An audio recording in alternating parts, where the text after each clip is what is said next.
welcome to my YouTube channel. If you're a new subscriber, you're welcome. If you're a returning subscriber, you are also welcome. And if you have not subscribed, please do well to subscribe and don't forget to turn on the notification button so that when we upload any video, you will be able to be notified. So today we want to talk about divorce. Why is there so many divorce in marriages, especially Christian homes? Why? Why is it like that? The will of God for us in our marriages is not for us to be divorced, but for us to remain in the marriage, build the marriage, raise godly seeds, which will what? Affect even the nation, our generation in the future.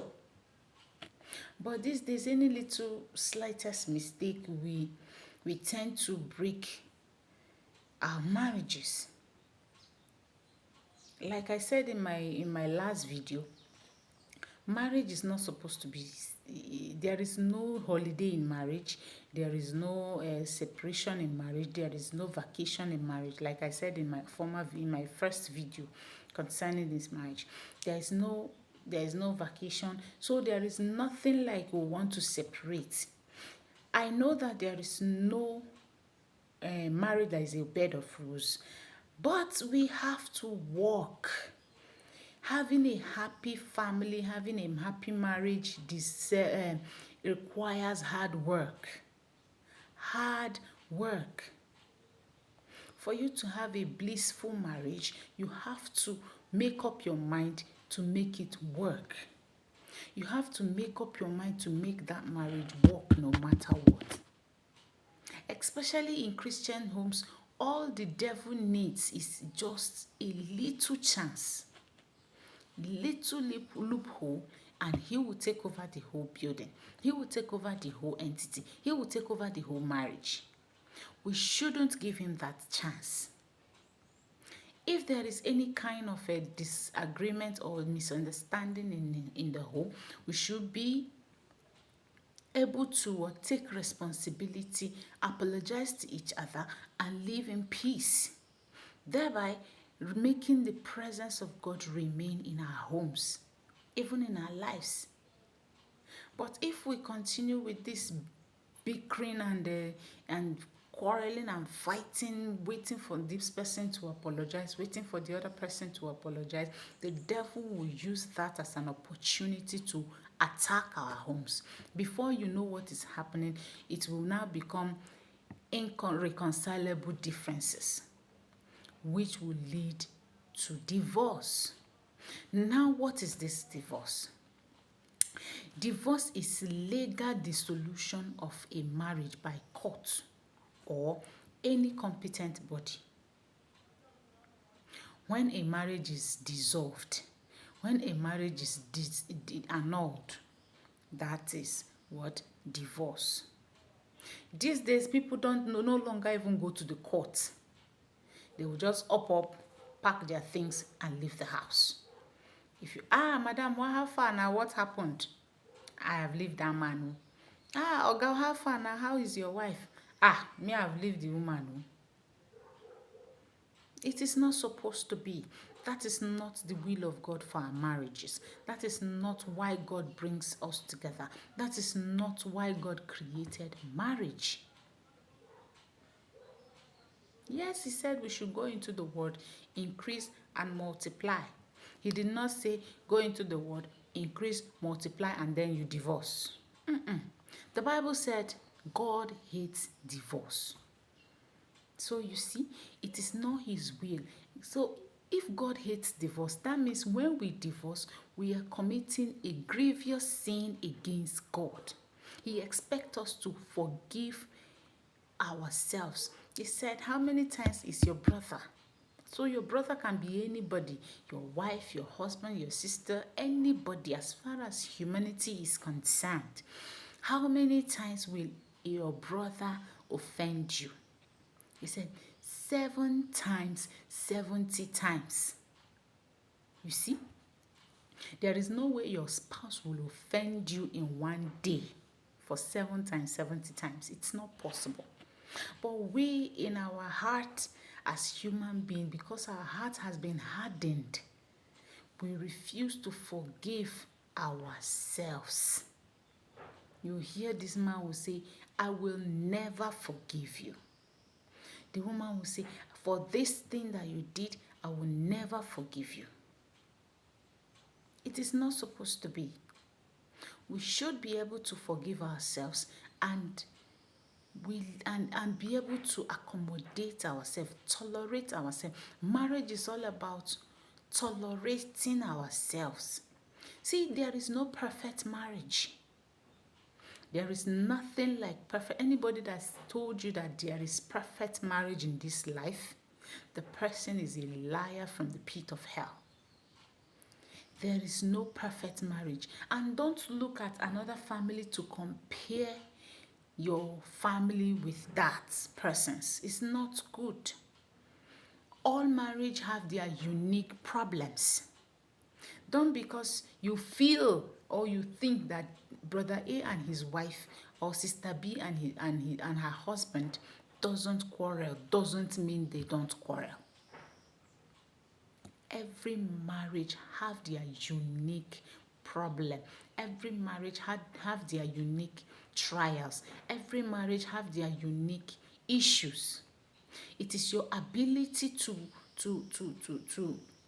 be able to manage your home that makes you a winner, that makes you a strong person, both male and female. All we need is the wisdom and the Spirit of God for us to be able, because if we have the power of our own to work on our marriage, my dear, it won't work. It won't work. The most difficult creation of God to deal with is human being. Human being. But God has given us the ability. The Bible said, I can do all things through Christ that strengthens me. So God has given us the strength from the Spirit, through the Spirit of God, to be able to walk on our marriage, walk on ourselves. Like I said before, there is no perfect marriage. In fact, a perfect marriage is a marriage between imperfect people working together to be perfect. So there is no perfect person anywhere. It is only God that is perfect. So you don't expect your spouse to be like brother A. You don't expect your spouse to be like sister B. Treat yourselves as yourself. Now a pastor was saying, if something happens, he asks himself, how will Jesus treat this? So if we have that wisdom enough to think of how Jesus will treat this, then we should be able to ask ourselves in our marriages, how will Jesus treat this? The Bible said, let this mind be in you, which was also in Christ Jesus. So if we have the mind of Christ, that means we can be able to forgive ourselves and work together to make our marriage possible and work. And if we have the heart of Christ, we should be able to forgive ourselves. Now, what is the biblical standard to divorce? It is very clear and simple. Jesus made it clear when the Pharisees confronted him concerning this marrying a woman and giving her a letter of divorce.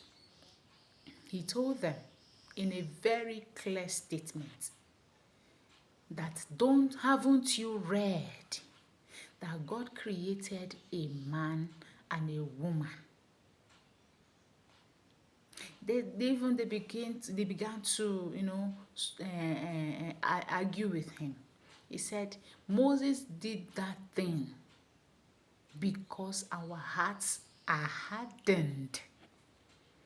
Our hearts are hardened. That is why Moses permits them. But God did not permit us to divorce each other. Marriage is supposed to be permanent union between a man and a woman. It's supposed to be a permanent union between a man and a woman. So that anybody that divorces his wife or husband and go and marry another person, that person is committing adultery. And any man that marries a divorced woman is committing adultery with her. The Bible only gave permission for divorce if infidelity is involved. But the Bible did not say we should go and remarry. If you are able to be on your own, if you are able to remain single, separate, divorce each other, but do not marry anybody else. So you see, it is not good for the children of God to divorce. It angers God. Let's do our best to forgive each other, tolerate each other, accept our excesses, and work together to make our marriages to work. So thank you for today. Like I said before, subscribe, turn on the notification button so that when we upload video, you will be able to notice it. So next time we'll be talking about reasons for divorce. See you. Bye.